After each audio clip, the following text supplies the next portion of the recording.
بالله من شرور أنفسنا ومن سيئات أعمالنا من يهده الله فلا مضل له ومن يضلله فلا هادي له ونشهد أن لا إله إلا الله وحده لا شريك له ونشهد أن سيدنا ومولانا محمدا عبده ورسوله صلى الله تعالى عليه وعلى آله وأصحابه وبارك وسلم تسليما كثيرا كثيرا أما بعد أعوذ بالله من الشيطان الرجيم بسم الله الرحمن الرحيم ما آتاكم الرسول فخذوه وما نهاكم عنه فانتهوا واتقوا الله إن الله شديد العقاب صدق الله العظيم.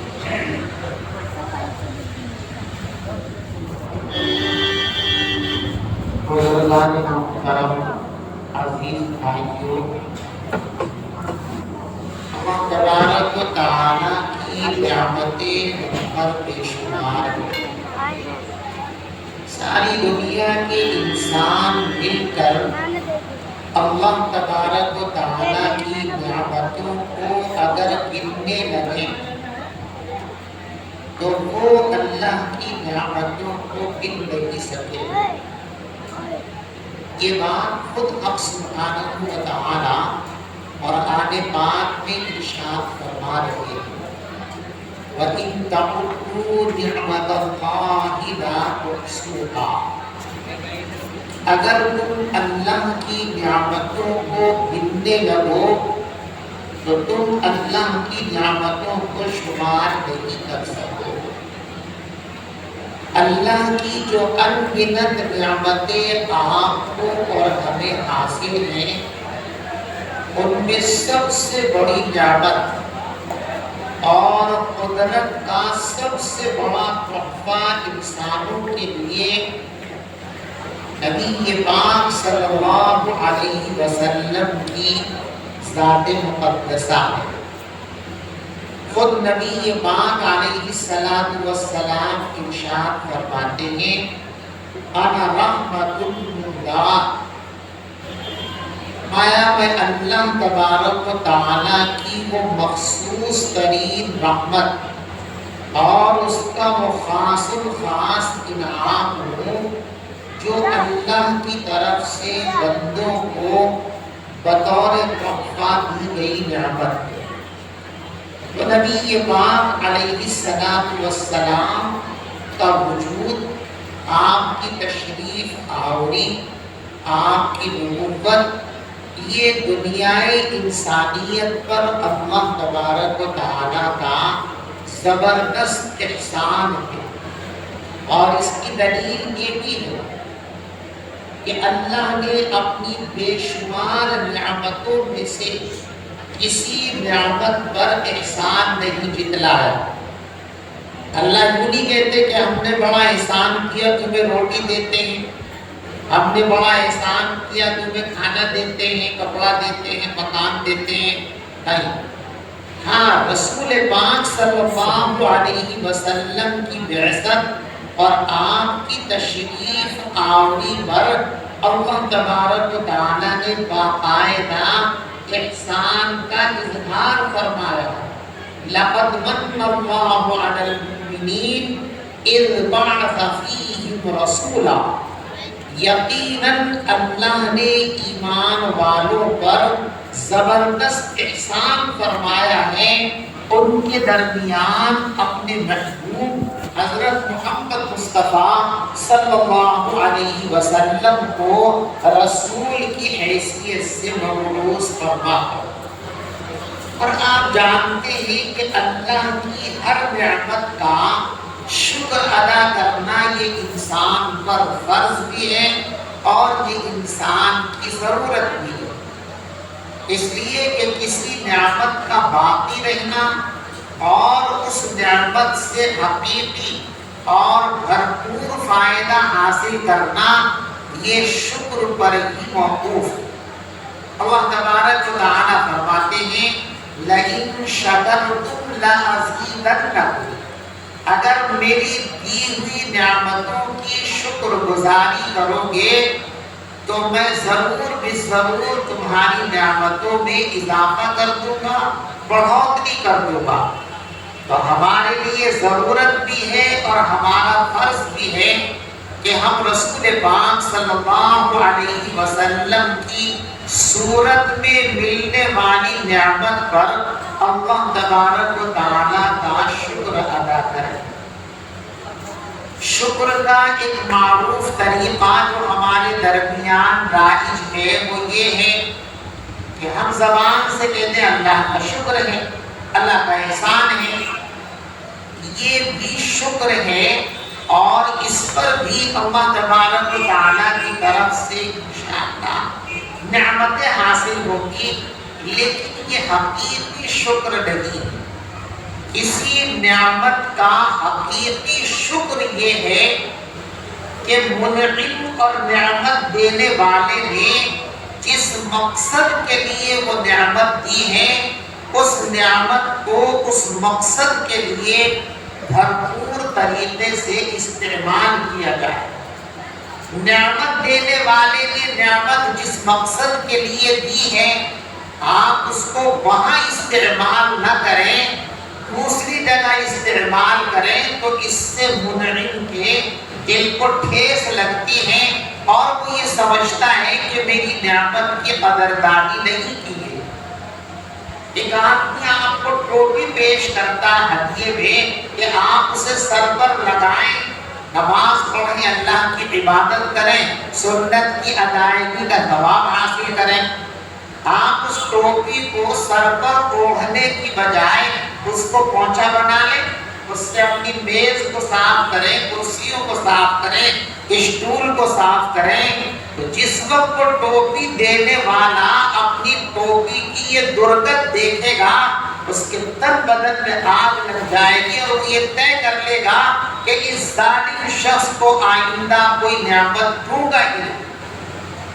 اصل شکر یہ ہے کہ منعم جس مقصد کے لیے نعمت دے رہا ہے اس نعمت کو اس مقصد میں استعمال کیا جائے، اسی طریقے سے استعمال کیا جائے۔ نبی پاک علیہ السلام کی صورت میں جو نعمت ہمیں ملی ہے اس کے شکر کے جو انداز اور طریقے اللہ تبارک و تعالیٰ نے بتائے ہیں ان میں سے ایک طریقہ ہے رسول پاک صلی اللہ علیہ وسلم سے بھرپور محبت کرنا، اتنی محبت کرنا کہ دنیا کا کوئی انسان آپ کے دل میں محبت کا وہ درجہ اور مقام نہ پا سکے جو مقام رسول پاک صلی اللہ علیہ وسلم کو حاصل ہے۔ اتنی محبت کی جائے، اسی کو ہمارے آقا حضرت محمد مصطفیٰ صلی اللہ علیہ وسلم نے ارشاد فرمایا لا یؤمن احدکم حتی اکون احب الیہ من والدہ وولدہ والناس اجمعین او کما قال صلی اللہ علیہ وسلم۔ آقا فرماتے ہیں کہ سنو، تم میں سے کوئی شخص بھی اس وقت تک کامل درجے کا مسلمان نہیں ہو سکتا جب تک کہ ساری دنیا کے مقابلے میں وہ مجھے یعنی رسول پاک صلی اللہ علیہ وسلم کو سب سے بڑا محبوب نہ بنا لے۔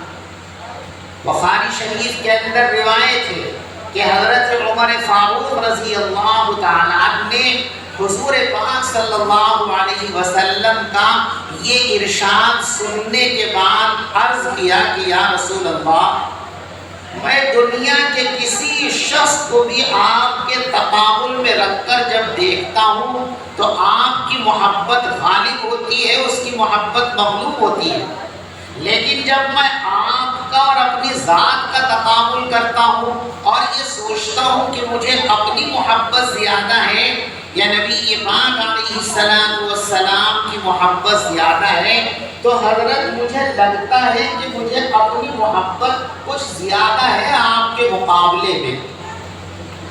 فرمایا عمر ابھی ایمان مکمل نہیں ہوا۔ کس سے نہیں جانے کی بات؟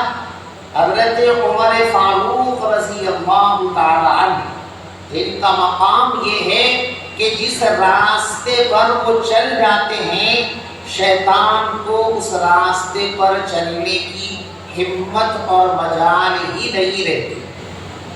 امام المعبرین حضرت محمد ابن سیرین رحمۃ اللہ علیہ نے یہاں تک لکھا ہے کہ کوئی انسان اگر اپنی زندگی میں ایک بار حضرت عمر فاروق رضی اللہ تعالیٰ کو خواب میں دیکھ لے تو زندگی بھر شیطان اس کا پیچھا نہیں کر سکتا، شیطان اس کو ورگلانے کی ہمت ہی نہیں کر سکتا۔ یہ مقام ہے حضرت عمر فاروق رضی اللہ تعالیٰ کا، اور ان کا مقام یہ ہے کہ ان کی رائے کے مطابق اللہ کی طرف سے آسمان سے فیصلے اترتے ہیں۔ عمر مشورہ دیتے ہیں، رائے پیش کرتے ہیں کہ ایسا ہونا چاہیے۔ تھوڑی ہی دیر گزرتی ہے کہ جبریل امین تشریف لاتے ہیں اور وہی بات قرآن کی صورت میں نبی کے سامنے پیش کرتے ہیں کہ مسلمانوں کو یہ کام کرنا چاہیے۔ عمر فاروق رضی اللہ تعالیٰ کی نیکیاں آسمان کے ستاروں سے زیادہ ہیں۔ دنیا میں کوئی ابھی تک ایسا حساب کا آلہ نہیں بنا جو آسمان کے ستاروں کی گنتی کر سکے۔ عمر فاروق رضی اللہ تعالیٰ کی نیکیاں آسمان کے ستاروں سے کہیں زیادہ ہیں۔ حضرت عائشہ صدیقہ رضی اللہ تعالیٰ عنہ فرماتی ہیں ایک دن میں حضرت کے پاس تھی، چاندنی رات تھی، چاند کھلا ہوا تھا، ستارے جگمگا رہے تھے۔ میں نے کہا کہ حضور کیا آپ کی امت میں کوئی ایسا خوش قسمت آدمی بھی ہے جس کی نیکیاں آسمان کے ستاروں کی برابر ہو؟ یہ میرے ذہن میں یہ تھا کہ یہ مرتبہ اگر کسی کا ہو سکتا ہے تو میرے ابا کا ہو سکتا ہے، ان کے علاوہ کون ہوگا ایسا؟ اور میں نے پوچھا تو حضرت نے فرمایا کہ ہاں عائشہ، میری امت میں عمر ایسے شخص ہیں کہ ان کی نیکیاں آسمان کے ستاروں سے زیادہ ہیں۔ اما عائشہ کہتی ہے کہ فَأَيْنَ أَبِي، حضرت یہ مقام تو آپ نے حضرت عمر کو دیا، اب اس سے بڑا مقام بظاہر کیا ہوگا، تو میرے ابا کہاں ہیں؟ فرمایا اپنے ابا کی بات نہ پوچھو۔ عمر فاروق رضی اللہ تعالیٰ عنہ کی زندگی بھر کی نیکیاں ایک طرف رکھ دی جائیں اور صدیق اکبر کا ایک دن اور ایک رات دوسرے پلڑے میں رکھ دیا جائے تو بھی صدیق عمر کا وہ ایک دن اور ایک رات حضرت عمر کی تمام نیکیوں پر بھاری ہوگا۔ تو بہرحال عمر کا مقام یہ ہے کہ آسمان کے تاروں سے زیادہ نیکیاں، لیکن جب انہوں نے یوں کہا کہ یا رسول اللہ جب میں اپنی ذات کا اور آپ کا تقابل کرتا ہوں تو مجھے ایسا لگتا ہے کہ شاید مجھے اپنی محبت کچھ زیادہ ہے، تو ان کو بھی آقا نے کیا فرما دیا، ابھی ایمان مکمل نہیں ہوا بھائی۔ جب عمر کو یہ وارننگ ہے تو آپ کی اور ہماری تو کیا حیثیت ہے دوستو؟ حضرت عمر فرماتے ہیں کہ پھر میں مراقب ہوا، گردن جھکا کر میں نے اپنے دل پر توجہ ڈالی اور پھر میں نے کہا کہ الحمدللہ حضرت اب میرا حال یہ ہے کہ مجھے آپ اپنی ذات سے بھی زیادہ محبوب لگتے ہیں۔ تو فرمایا الآن یا عمر، عمر اب ہوئے ہو پکے مسلمان، اب ہوا تمہارا ایمان کامل و مکمل جب میری محبت تمہاری ذات کی محبت پر بھی غالب آ گئی ہے۔ تو نبی پاک علیہ السلام کی صورت میں ملنے والی جو نعمت ہے اس نعمت کی شکر گزاری کا ایک طریقہ یہ ہے کہ ہم رسول پاک صلی اللہ علیہ وسلم سے ایسی محبت کریں کہ وہ محبت کا مقام اور درجہ دنیا میں کسی انسان کو حاصل نہ ہو سکے۔ حضرات صحابہ کرام اللہ ان کے درجات کو بلند فرمائے، ان کے نقش قدم پر چلنے کی ہمیں توفیق عطا فرمائے۔ انہوں نے اس بات کو سمجھ لیا تھا اور مکمل طور پر اپنی زندگی کے اندر اس کو اتار لیا تھا۔ دنیا میں صحابہ کی ہی وہ جماعت ہے جنہوں نے اپنی ذات سے زیادہ نبی پاک علیہ السلام کو چاہا تھا اور ان سے محبت کی تھی۔ غزوہ احد میں جب پوری افراتفری کا ماحول تھا، لوگوں کی جان خطرے میں تھی، حضرت طلحہ رضی اللہ تعالی عنہ نبی پاک علیہ السلام کو اپنے پیچھے لیتے ہیں اور دشمنوں پر تیر برساتے ہیں، اور جب شوق میں اور جذبے میں حضرت جھانکنا چاہتے ہیں کہ دیکھو میدان کی صورتحال کیا ہے، تو فرماتے حضور جھانکیے نہیں، کہیں ایسا نہ ہو کسی کا تیر آ جائے اور وہ آپ کو لگ جائے، میرے سینے پر لگے اور میں چھلنی ہو جاؤں تو کوئی غم نہیں ہے، لیکن آپ کو خراش آ گئی تو یہ بات قابل قبول نہیں ہو سکتی۔ ایک عورت پیغمبر علیہ السلام کے پاس اپنے شیر خوار دودھ پیتے ہوئے بچے کو لے کر آتی ہے اور کہتی یا رسول اللہ، مجھے معلوم ہوا ہے کہ آپ جہاد کی تیاری فرما رہے ہیں، تو میرے کوئی جوان بیٹا نہیں ہے جسے میں آپ کے ساتھ جہاد کے لیے روانہ کر سکوں، یہ میری گود میں دودھ پیتا ہوا منا ہے، آپ اسے قبول کر لیجیے۔ پیغمبر علیہ السلام حیران رہ گئے اور اس کو دیکھنے لگے کہ یہ بیچاری کتنی سیدھی عورت ہے، بھلا اس بچے کا میدان جہاد سے کیا تعلق ہے؟ تو کہتی ہے حضور میں دیکھ رہی ہوں آپ کے انداز کو، اور جو آپ کہنا چاہتے ہیں وہ بھی سمجھ رہی ہوں کہ یہ بچہ میدان جہاد میں کیا کرے گا، تو تیر و تفن کی باتیں ہوں گی۔ مجھے معلوم ہے میرا بچہ نہ تیر اٹھا سکتا ہے، نہ تلوار اٹھا سکتا ہے، نہ ڈھال، کچھ کی تو کھڑا بھی نہیں ہو سکتا، پھر بھی کیوں لائی ہوں؟ میں اسے اس لیے لے کر کے آئی ہوں کہ کل میدان جنگ میں جب آپ پر لوگ حملہ آور ہوں تو آپ میرے اس مننے کو ڈھال بنا کر آگے کر دیجئے، یہ کٹ جائے مر جائے مجھے کوئی پرواہ نہیں ہے، لیکن آپ کی ذات کو کوئی غضن اور تکلیف نہ پہنچے، اس لیے میں اپنی اولاد کو آپ کے لیے پیش کر رہی ہوں۔ سیدنا صدیق اکبر رضی اللہ تعالی عنہ ایک مرتبہ اپنے بیٹے کے پاس بیٹھے ہوئے ہیں، باپ بیٹوں کی بہت پیار محبت کی باتیں چل رہی ہیں۔ بیٹا ناز میں کہتا ہے کہ ابا آج جو آپ زندہ بیٹھے ہو نا، یہ میری وجہ سے ہو، آپ کی زندگی میری مرہون منت ہے۔ غزوہ بدر کے موقع پر جب میں مسلمان نہیں تھا، مکے والوں کی طرف سے لڑنے آیا تھا، تو ابا کئی مرتبہ آپ میری تلوار کی زد میں تھے، میں چاہتا تو آپ کی گردن قلم کر دیتا، لیکن ہر مرتبہ میں ہٹ گیا کہ نہیں میرے ابا، تو آج جو آپ زندہ ہیں میری وجہ سے زندہ ہے، ورنہ کبھی کے ختم ہو گئے ہوتے۔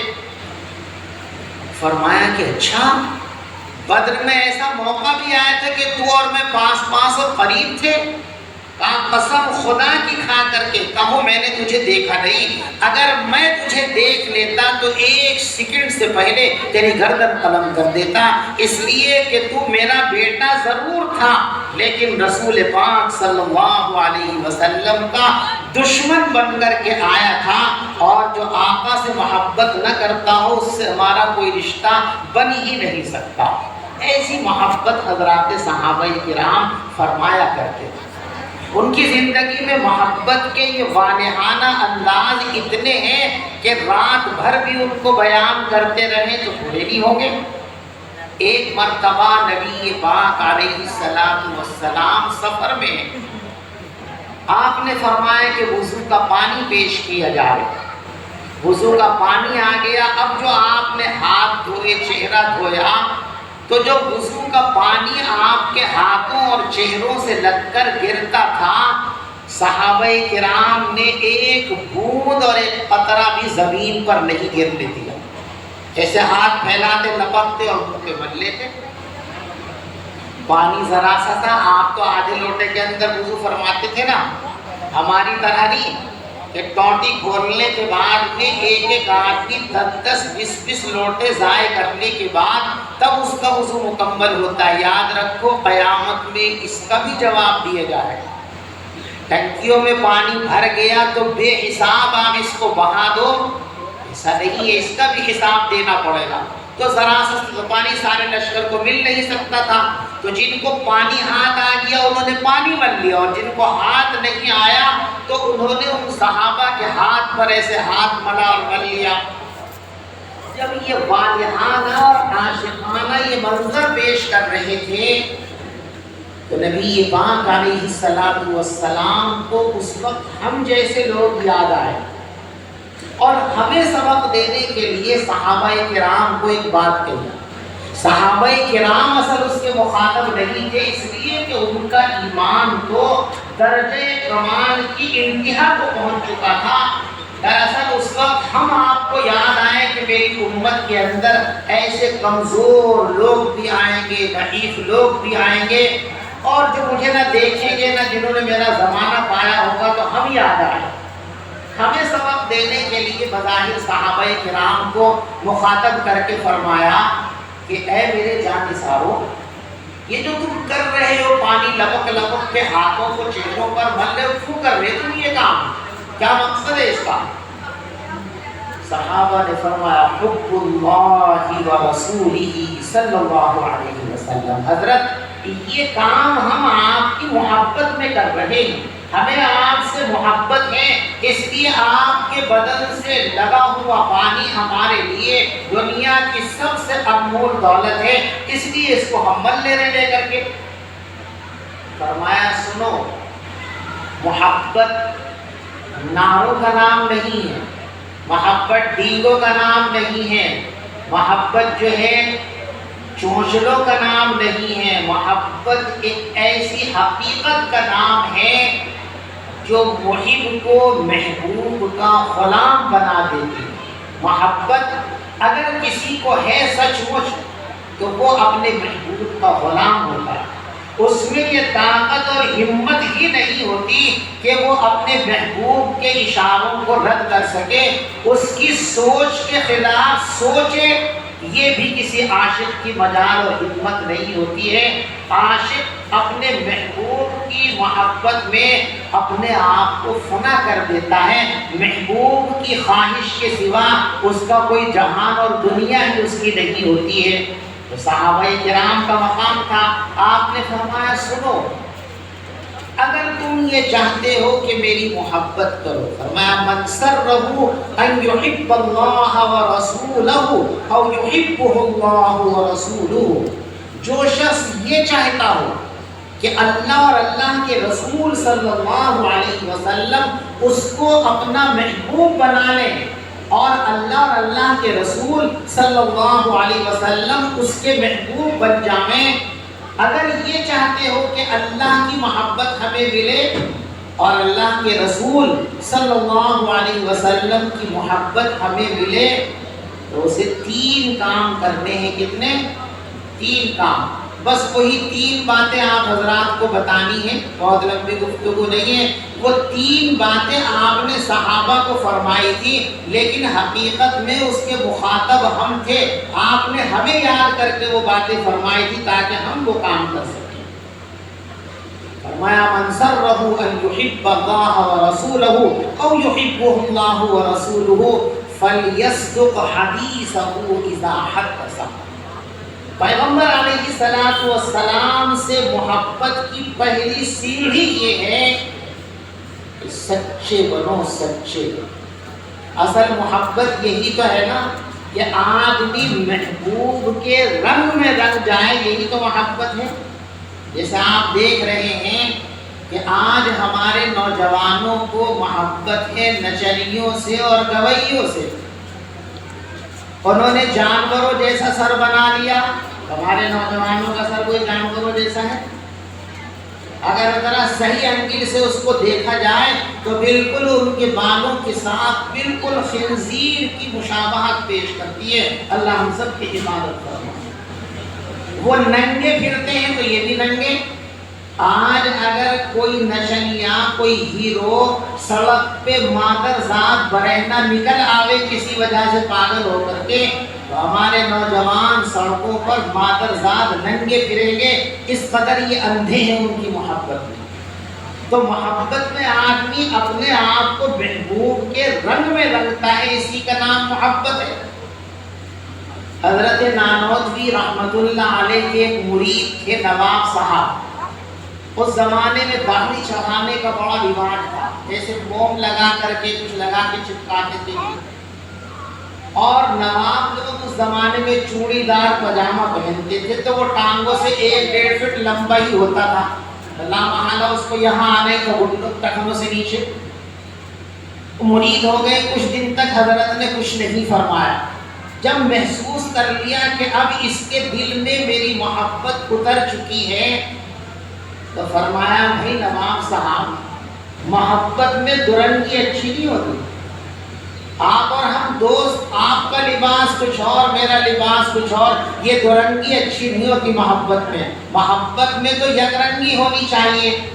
تو ایک کام کرو، ایک ایسا ہی پاجامہ جو چوڑی دار آپ پہنتے ہو، ایک پاجامہ مجھے بھی لا دو، تو اب میں بھی پہن لوں گا، دونوں دوست ایک جیسے لگے۔ شرم سے سر جھک گیا، خاموش اٹھ کے چلا گیا، اور اگلے دن سے وہ داڑھی چڑھانا بھی بند، اور وہی ٹخنوں سے اونچی لنگی اور پاجامے میں نواب صاحب آ گئے۔ یہ ہے محبت، کہ جب محبت ہوتی ہے تو انسان اپنے محبوب کے رنگ میں رنگ جاتا ہے۔ اگر رسول پاک صلی اللہ علیہ وسلم سے محبت کا دعویٰ ہے تو اپنے آپ کو رسول اللہ کے رنگ میں رنگو۔ آپ کے رنگوں میں سے ایک نمایاں رنگ ہے صدق، صداقت اور سچائی۔ ایسا گہرا رنگ ہے یہ، جن لوگوں نے آپ کی جان لینے کے لیے ایڑی چوٹی کے زور لگا دیے، ان کی زبان بھی صادق کے سوا کچھ اور کہتے ہوئے ٹوٹ جاتی تھی۔ 1000 دشمنی کے باوجود بھی ان کی زبان پہ یہی آتا تھا کہ محمد صادق کے سوا کچھ ہو ہی نہیں سکتے۔ بخاری شریف کے دوسرے پنے پر روایت ہے کہ ابو سفیان کو جب قیصر کے دربار میں بلا کر پوچھا گیا کہ یہ محمد جو ہیں ان کے کیا کیا حالات ہیں، معاملات، وہ لمبی تفصیل وہ بیان نہیں کرنی، اس نے یہ بھی کہا کہ اب یہ بتائیے کہ محمد نے کبھی جھوٹ بولا؟ ابو سفیان جو دشمن ہیں، اسلام کا بھی دشمن ہے، رسول اللہ کے بھی دشمن، لیکن یہ کہنے کی جرأت و ہمت نہیں ہو سکی کہ محمد نے کبھی جھوٹ بولا۔ یہ کہا کہ نہیں، ہماری لڑائی اپنی جگہ ہے، اختلاف اپنی جگہ ہے، لیکن حقیقت یہ ہے کہ محمد نے کبھی جھوٹ بولا ہی نہیں۔ اس لیے کہ مومن اور جھوٹ یہ کیسے ہو جائے گا؟ پیغمبر علیہ السلام فرماتے ہیں یتبع المؤمن علی الخلال کلھا، ایک مومن میں ہر برائی ہو سکتی ہے، چور ہو سکتا ہے، غیبت کرنے والا ہو سکتا ہے، زنا سرزد ہو سکتی ہے اس سے، اور کچھ بھی ہو سکتا ہے، لیکن 2 گندگیاں ایسی ہیں کہ وہ مومن میں آ ہی نہیں سکتی۔ یتبع المؤمن علی الخلال کلھا الا الخیانۃ والکذب، مومن میں ہر گندگی آ سکتی ہے لیکن کذب نہیں آ سکتا اور خیانت نہیں آ سکتی۔ اور ہمارے اکابر اور بزرگوں نے اس کا عملی نمونہ پیش کیا ہے، غیروں کے ساتھ، اپنوں کے ساتھ تو کوئی بھی کر لے۔ آج کی تاریخ کا جو سب سے مظلوم بادشاہ ہے وہ ہے اورنگزیب عالمگیر رحمت اللہ۔ سب سے زیادہ تاریخ میں ظلم ان پر ہے، ان کے انصاف اور عدل کو ظلم بنا کر کے پیش کیا جا رہا ہے، لیکن نبی کی تعلیم اور رنگ کیسے ان کے اندر اتر گیا تھا وہ دیکھیے۔ اورنگزیب عالمگیر رحمت اللہ علیہ کی جنگ ہو رہی ہے مراٹھوں سے، مراٹھوں کی فوج کمزور پڑ رہی ہے، تو مراٹھوں کے جو سربراہ تھے شیواجی، وہ مایوس ہو کر اپنی ماں کے پاس گئے اور یہ کہا کہ ماں، صورتحال یہ ہے کہ ہماری فوج 2-4 دن سے زیادہ مقابلہ نہیں کر سکتی، ہم شکست کے دہانے پر کھڑے ہیں، کیا کروں میں؟ اس نے کہا دیکھ بیٹا ایک کام کر، بھیس بدل، بھیس بدل تو جانتے ہو نا، بھیس بدل اور رات کے اندھیرے میں عالمگیر کے خیمے میں چلا جا اور اس سے جا کے کہنا کہ میری صورتحال یہ ہے، مجھے مشورہ دو میں کیا کروں۔ اور سر پکڑ کہنے لگا کہ ماں پنکھا رکھی کیا سو رہی ہے؟ عالمگیر ہی تو آیا ہے لڑنے کے لیے، اسی سے جھگڑا، اسی کے گھر جا کے اس سے مشورہ کروں گا، باونی ہو گئی۔ اس نے کہا بیٹا مجھے پتا ہے عالمگیر تیرا دشمن ہے، لیکن وہ ساتھ ساتھ مسلمان ہے اور مسلمان کبھی خیانت نہیں کر سکتا، اور غلط مشورہ دینا یہ خیانت ہے۔ آقا نے فرمایا المستشار مؤتمن، جس سے مشورہ لیا جائے تو اس پر فرض ہے کہ وہی رائے دے جو سامنے والے کے لیے بہتر ہو، اگر غلط مشورہ دو گے تو خیانت ہوگی۔ وہ کہا کہ دیکھو سب کچھ تمہارا دشمن ہے، کچھ بھی ہے، لیکن ساتھ میں یہ ہے کہ وہ مومن ہے اور مومن کبھی خیانت نہیں کرتا، اس لیے بے دھڑک چلا جا عالمگیر کے پاس کر مشورہ۔ عالمگیر کے پاس آئے وہ اور مشورہ کیا تو عالمگیر اگر چاہتے تو وہی دبوچ کے گردن بڑھوڑ دیتے، سربراہ بن جاتا، فوج تو وہی بھاگ جاتے، نہیں۔ المستشار مؤتمن، حضور نے فرمایا کہ مشورہ صحیح دینا یہ امانت ہے، اگر نہیں دوں گا تو خیانت ہو جائے گی۔ اسے کہا کہ شیواجی ایک کام کرو، جتنے دن تک آپ مجھ سے مقابلے کی تیاری کی پوزیشن میں آ سکتے ہو، اتنے دن تک آپ مجھ سے جنگ بندی کا معاہدہ کر لو، میں اپنی فوجیں لے کے لوٹ جاؤں گا، آپ اطمینان سے تیاری کرنا، جب تم میں دم خم ہو جائے تو 2-4 ہاتھ کر لینا۔ یہ ہے مسلمانوں کا کردار کہ غیر مسلم کو بھی یقین تھا کہ مسلمان ہے تو جھوٹ نہیں بول سکتا، مسلمان ہے تو خیانت نہیں کر سکتا۔ سہارنپور میں ایک متنازع جگہ تھی، سکھوں کا اور مسلمانوں کا اس پر جھگڑا اور مقدمہ تھا، عدالت میں کیس تھا، دلائل چلتے رہے، مقدمہ تو چونکہ شیطان کی آنکھ سے بھی لمبی چیز ہے، اسے لپیٹنا مشکل ہے، نپٹ ہی نہیں رہا تھا۔ سکھوں نے جج سے یوں کہا کہ یہ کام کرو، مسلمانوں کے ایک عالم ہیں مولانا مظفر حسین صاحب کاندھلوی رحمۃ اللہ علیہ، آپ ان کو بلا کر کے پوچھ لو، اگر وہ یوں کہہ دیں کہ یہ زمین مسلمانوں کی ہے تو ہم چھوڑ دیں گے، اور اگر وہ یہ کہتے ہیں ہماری ہے سکھوں کی تو ہمیں دے دی جائے۔ مسلمان ہے وہ تو تمہارے فریق ہیں، ان سے کیا پوچھیں؟ سکھوں نے اعتماد میں اظہار کیا کہ نہیں، وہ مسلمان ہیں، عالم دین ہیں، جھوٹ نہیں بول سکتے۔ مولانا مظفر صاحب رحمۃ اللہ علیہ عدالت میں آئے اور یہ کہا تو جج صاحب میں اپنی معلومات کے مطابق یہ بات بتاتا ہوں کہ یہ جگہ مسلمانوں کی نہیں ہے بلکہ یہ جگہ سکھ بھائیوں کی ہے، کو دے دی گئی۔ تو جج یوں کہہ رہا تھا کہ زمین تو جیت لی سکھوں نے، لیکن اصل جیت حاصل کر لی ہے مسلمانوں نے، کہ آج اس مقدمے مسلمان ہار گئے لیکن اسلام جیت گیا، یہ کردار ہمارا ہونا چاہیے۔ فرمایا فَلْيَصْدُقْ حَدِيثَهُ إِذَا حَدَّثَ، اگر رسول اللہ سے محبت کا دعویٰ ہے تو سب سے پہلا کام یہ ہے کہ اپنے آپ کو سچا بناؤ۔ فَلْيَصْدُقْ حَدِيثَهُ إِذَا حَدَّثَ، جب بولو سچ بولو، سچ کے سوا کوئی بات زبان پر آنی ہی نہیں چاہیے۔ جھوٹ آج مسلمانوں کا دماغ پتہ نہیں کہاں گھوم گیا، اللہ ہم سب کی حفاظت فرمائے۔ جھوٹ ایک زمانے میں اتنی گھناؤنی اور بری بات تھی کہ دنیا کے بدترین مجرم بھی اپنے آپ کو جھوٹا کہلانے سے شرماتے تھے۔ آپ نے قرآن میں وہ قصہ پڑھا اور سنا ہے، جب حضرت صالح علیہ السلام اپنی قوم کو دعوت دے رہے تھے اور وہ دعوت سے چڑ رہے تھے، تو چڑ کر کے ایک دن فیصلہ کیا کہ بھئی صالح کا وجود ہی ختم کرو نا، قتل کر کے چھٹی کرو ان کی۔ کیسے کریں بھئی قتل؟ کہتے ہیں بھئی رات میں جب اندھیرا ہو جاوے تو ہم سب مل کر ان کے گھر پہ ٹوٹ پڑیں گے۔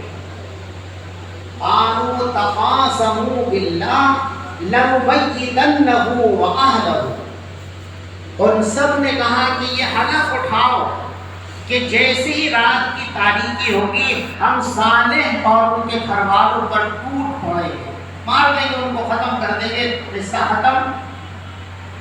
لیکن پھر کچھ لوگوں نے کہا بھائی صبح کو جب پتہ چلے گا تو وہ جو خون کا رشتہ ہے وہ گرما جائے گا، صالح علیہ السلام کے خاندانی جو ہے وہ بڑھ جائیں گے، تو پھر کیا ہوگا؟ تو دیکھو کیا کہتے ہیں آگے، ثم لنقولن لوليه ما شهدنا مهلك اهله وانا لصادقون۔ کہ جب ان کے گھر خاندان کے لوگ آگے نا پوچھیں گے صالح کو کس نے مارا کس نے مارا، تو ہم یوں کہیں گے ما شهدنا مهلك اهله، یوں نہیں کہیں گے ہم نے نہیں مارا، وہ تو جھوٹ ہو جائے گا، کیا کہیں گے ما شهدنا مهلك اهله، ہم نے کسی شخص کو مارتے ہوئے نہیں دیکھا۔ اپنی بات کی بن جائے کہ سچے کے سچے رہیں گے، اس لیے کہ اندھیرے میں کوئی دیکھ کر دے وَإِنَّا لَصَادِقُونَ، اور ہم سچے کے سچے رہیں گے۔ نبی کو قتل کرنے کا منصوبہ بنا رہے ہیں، اس سے بڑا جرم دنیا میں کیا ہو سکتا ہے؟ لیکن ایسے بھیانک جرم کرتے وقت بھی خیال میں کیا آ رہا ہے؟ جھوٹ ہے نا کہہ رہا ہوں، ہماری طرف جھوٹ کی نسبت کو یہ نہیں ہونا چاہیے۔ وَإِنَّا لَصَادِقُونَ، ہم تو کہتے ہیں ہم نے دیکھا نہیں تھا کسی کو بھائی، اور ہماری بات سچی ہوگی۔ ثُمَّ لَنَقُولَنَّ لِوَلِيِّهِ مَا شَهِدْنَا مَهْلِكَ أَهْلِهِ وَإِنَّا لَصَادِقُونَ۔ بہرحال جھوٹ بری چیز ہے، اتنی بری چیز ہے کہ جب زبان سے جھوٹ نکلتا ہے میلوں دور تک اس کی بدبو جاتی ہے، میلوں دور تک۔ میری بات ہوتی تو آپ ہرگز نہ مانتے کہ آپ نے تو کبھی سنی نہیں، لیکن یہ تو آقا کی بات ہے، آپ کو ماننی پڑے گی نا۔ آقا فرماتے ہیں اذا کذب الرجل تباعد عنہ الملک میلا من نتن ما جاء به او کما قال، جب بھی کوئی بندہ جھوٹ بولتا ہے تو اس کے ساتھ جو فرشتے ہیں وہ اس کے جھوٹ کی بدبو کی وجہ سے میلوں دور بھاگ جاتے ہیں۔ یہ بری چیز ہے جھوٹ، اللہ ہم سب کی حفاظت کرے۔ تو اگر رسول اللہ سے محبت کرنی ہے اور کرنی ہی پڑے گی، اس کے بغیر تو چارہ کار نہیں ہے، تو پہلا کام میرے دوست کو کیا کرنا ہے؟ فَلْيَصْدُقْ حَدِيثَهُ إِذَا، جب بولو سچ بولو، اپنی پہچان سچ کی بناؤ۔ مسلمان کا نام آتے ہی دشمن بھی کہہ اٹھے کہ بھی کچھ نہیں ہو لیکن جھوٹ نہیں بولے، یہ شان اپنے اندر پیدا کرو، یعنی محبوب کے رنگ میں رنگو۔ جیسے دشمن بھی حضور کو سچے کے سوا کچھ کہنے کی جرأت نہیں کرتا تھا، یہ رنگ اپنے اندر پیدا کرو، خود کو اس رنگ میں رکھو کہ ہمارا دشمن ہمیں گالیاں تو دے لیکن ہمیں جھوٹا نہ کہے، خائن نہ کہے، ہمیں بے ایمان نہ کہے۔ ایسا اپنا کردار بناؤ تاکہ دنیا آپ کے کردار کی روشنی میں اپنے لیے راحت کا سامان لا سکے۔ دوسری بات ارشاد فرمائی،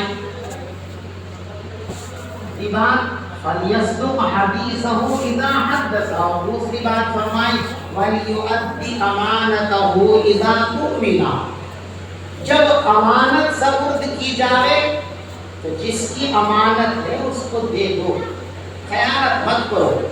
اس لیے کہ آقا نے فرمایا الا لا ایمان لمن لا امانت له، اے لوگوں سن لو، جس آدمی کے اندر امانت کی خوبی اور وصف نہیں ہے اس کے پاس ایمان نہیں ہے۔ یہ علماء جانتے ہیں، لائے نفی جنس فرمایا الا لا ایمان لمن لا امانت له، اس کے پاس تو ایمان کا کوئی درجہ ہے ہی نہیں جس کے پاس امانت نہیں ہے۔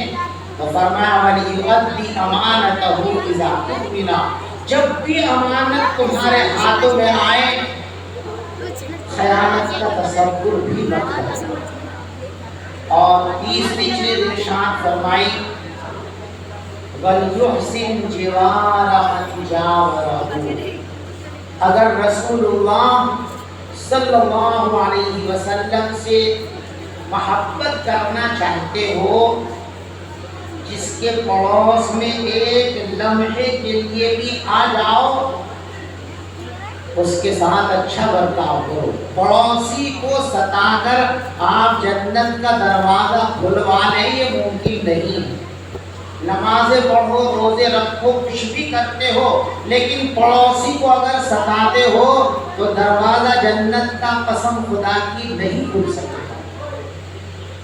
مسلم شریف کے اندر حدیث پیغمبر علیہ السلام فرماتے ہیں واللہ لا يدخل الجنہ، میں اللہ کی قسم کھا کر کہتا ہوں کہ وہ شخص جنت میں جا ہی نہیں سکتا۔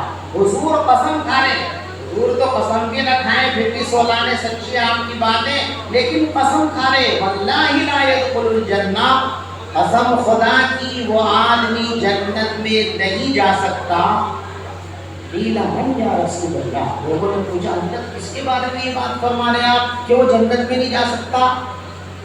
فرمایا من لا یأمن جارہ بوائقہ، جس کے پڑوسی اس کی شرارتوں سے محفوظ نہ ہو، وہ جنت کے خواب دیکھنا چھوڑ دے، اس کے لیے جنت کے دروازے بند ہیں، نہیں کھل سکتے، کوئی طاقت نہیں کھلوا سکتی۔ اگر جنت کے دروازے کھلوانے ہیں تو پڑوسیوں کے ساتھ اچھا سلوک کرو۔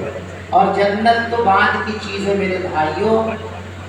ایک حدیث میں ہے کہ آپ نے 3 بار یہ فرمایا واللہ لا یؤمن، واللہ لا یؤمن، واللہ لا یؤمن، قسم خدا کی وہ مومن نہیں، قسم خدا کی وہ مومن نہیں، قسم خدا کی وہ مومن نہیں۔